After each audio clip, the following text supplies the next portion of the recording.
Hello दोस्तों, कैसे हैं आप सब। उम्मीद करती हूँ अच्छे और मस्त होंगे। आज की कहानी है गरीब सहेली के घर। गरीब ससुराल आए। करोड़पति बहू के मायके वाले। गांव के कच्चे रास्ते पर हल्की धूल उड़ रही थी। एक टूटा फूटा घर जिसके बाहर तुलसी का छोटा सा पौधा लगा था और बरामदे में बैठी एक महिला सिलबट्टे पर मसाले पीस रही थी। उसकी आंखों में आत्मविश्वास था, चेहरे पर संतोष की चमक। यह थी सुमन, जो कभी करोड़पति की बेटी थी, लेकिन अब एक गरीब घर की बहू बनकर अपने नए जीवन में संतुष्ट थी। लेकिन एक दिन कुछ ऐसा हुआ जिसने पूरे गांव को चौंका दिया। सुमन के करोड़पति मायके वाले, जिनसे उसने शादी के बाद कभी मुलाकात नहीं की थी, अचानक उसके गरीब ससुराल आ पहुंचे। वे जो देखना चाहते थे वह अलग था, लेकिन जो देखा उसने उनकी आंखें खोल दी। सुमन का जन्म दिल्ली के एक अमीर बिजनेसमैन प्रमोद अग्रवाल के घर हुआ था। उसका पालन पोषण शाही अंदाज में हुआ था। बड़े बड़े बंगले, महंगी गाड़ियां, नामी स्कूल कॉलेज, उसकी दुनिया ऐशो आराम से भरी थी। लेकिन नियति को कुछ और ही मंजूर था। एक दिन कॉलेज में पढ़ाई के दौरान उसकी मुलाकात अजय से हुई, जो एक साधारण लेकिन ईमानदार युवक था। वह गांव से आया था और एक सरकारी परीक्षा की तैयारी कर रहा था। दोनों के बीच बातचीत बढ़ी और फिर प्यार हो गया। जब सुमन ने अपने माता-पिता से अजय से शादी की बात की, तो जैसे घर में तूफान आ गया। तू एक गरीब लड़के से शादी करेगी? हमारे खानदान में ऐसी बेहुदा हरकत कभी नहीं हुई। प्रमोद अग्रवाल गुस्से से चीखे। लेकिन सुमन अपने फैसले पर अडिग थी।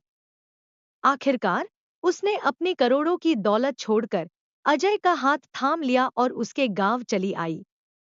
सुमन जब पहली बार अजय के घर आई, तो उसे देखकर पूरा गांव इकट्ठा हो गया। किसी ने सोचा भी नहीं था कि करोड़पति बिजनेसमैन की बेटी इस गांव में आकर रहेगी। अजय का घर बेहद साधारण था। मिट्टी की दीवारें, खपरेल की छत, बरसात में टपकता पानी और घर में सिर्फ एक ही कमरा। बिजली कभी कभी आती और शौचालय तक घर के बाहर था। पहले कुछ दिन सुमन के लिए बहुत कठिन थे। उसने कभी खुद खाना नहीं बनाया था, कभी चक्की पर गेहूं नहीं पीसा था, कभी खुले कुएं से पानी नहीं भरा था। उसकी सास गंगा देवी और ननद पिंकी उसे देखकर मन ही मन सोचती, क्या यह लड़की हमारे घर के तौर तरीके अपना पाएगी? लेकिन सुमन ने किसी से कोई शिकायत नहीं की। दोस्तों, स्टोरी को पूरा अंत तक जरूर सुनें। यदि आप हमारे चैनल पर नए हैं और अभी तक आपने चैनल को सब्सक्राइब नहीं किया है, तो प्लीज वीडियो को लाइक और चैनल को सब्सक्राइब जरूर कर लें। अभी कर लें, क्योंकि बाद में आप भूल जाएंगे। उसने धीरे धीरे सब सीखना शुरू किया। पहले चूल्हे पर रोटी सेंकी, फिर खेतों में अजय के साथ काम करने लगी।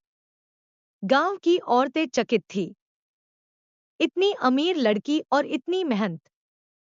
लेकिन सुमन को इस गरीबी में भी एक अनोखा सुख मिल रहा था।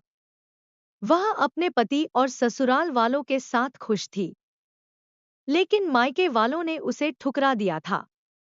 जब उसने शादी के बाद अपने माता पिता को फोन किया, तो उन्होंने उससे बात तक नहीं की।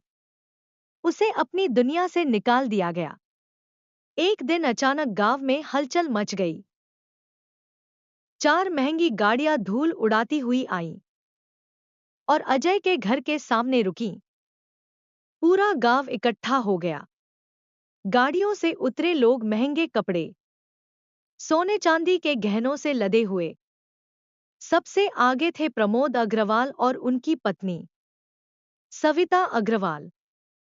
गांव वालों के लिए यह दृश्य किसी फिल्म से कम नहीं था। अरे, बहू के मायके वाले आए हैं। सुमन और अजय उस समय खेत में काम कर रहे थे। खबर सुनते ही दोनों भागकर घर पहुंचे। सुमन ने देखा, उसके पिता वही खड़े हैं जिन्हें उसने 4 साल से नहीं देखा था। मां की आंखों में आंसू थे, लेकिन चेहरे पर घमंड भी था। कैसी है तू? सविता अग्रवाल ने सुमन से पूछा। बहुत अच्छी, मां, सुमन ने मुस्कुराकर जवाब दिया। प्रमोद अग्रवाल ने चारों तरफ नजर घुमाई। टूटी फूटी दीवारें, फूस की छत, पुरानी चारपाई। उनका चेहरा कसैला हो गया। यही तेरे सपनों का घर है, उन्होंने तंज कसा। सुमन ने सिर झुका लिया। लेकिन ससुराल वालों का आत्मसम्मान जाग उठा। रामस्वरूप जी, जो सुमन के ससुर थे, ने दृढ़ता से कहा, हम गरीब हैं, पर हमारी बेटी भूखी नहीं सोती। प्रमोद ने गुस्से से कहा, हम अपनी बेटी को वापस ले जाने आए हैं। सुमन ने धीरे से कहा, पापा, मैं यहीं खुश हूं। मुझे किसी चीज की कमी नहीं। मां ने गहनों से भरा एक डिब्बा उसकी ओर बढ़ाया। ये ले, तुझे जरूरत पड़ेगी। सुमन ने विनम्रता से इनकार कर दिया। मां, जरूरत दौलत की नहीं, आत्मसम्मान की होती है, और वो मुझे यहां मिला है। प्रमोद अग्रवाल को समझ आ गया कि उन्होंने अपनी बेटी को असली खुशी से दूर कर दिया था। उनकी आंखें नम हो गईं। उन्होंने पहली बार अजय को गौर से देखा। सरल, ईमानदार, मेहनती। उन्होंने सुमन के ससुर से हाथ जोड़कर कहा, मुझे माफ कर दीजिए। मैंने रिश्तों को पैसों से तौला, लेकिन आज मैं समझ गया कि असली दौलत दिलों में होती है। इसके बाद उन्होंने पूरे गांव के लिए एक बड़ा फैसला लिया।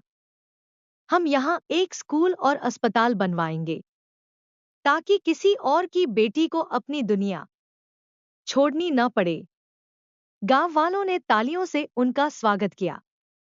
यह कहानी हमें सिखाती है कि सच्ची खुशी दौलत से नहीं, बल्कि आत्मसम्मान और रिश्तों से मिलती है।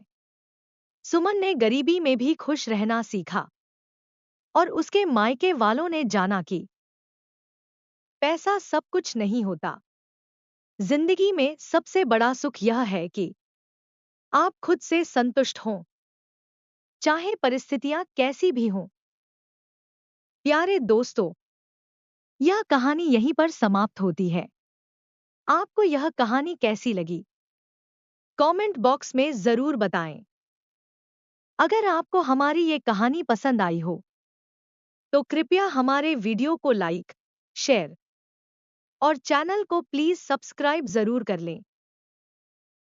इससे हमें मोटिवेशन मिलता है और आप तक ऐसी ही प्रेरणादायक और मजेदार कहानियां सबसे पहले पहुंचती रहेगी। प्यारे दोस्तों, नमस्कार।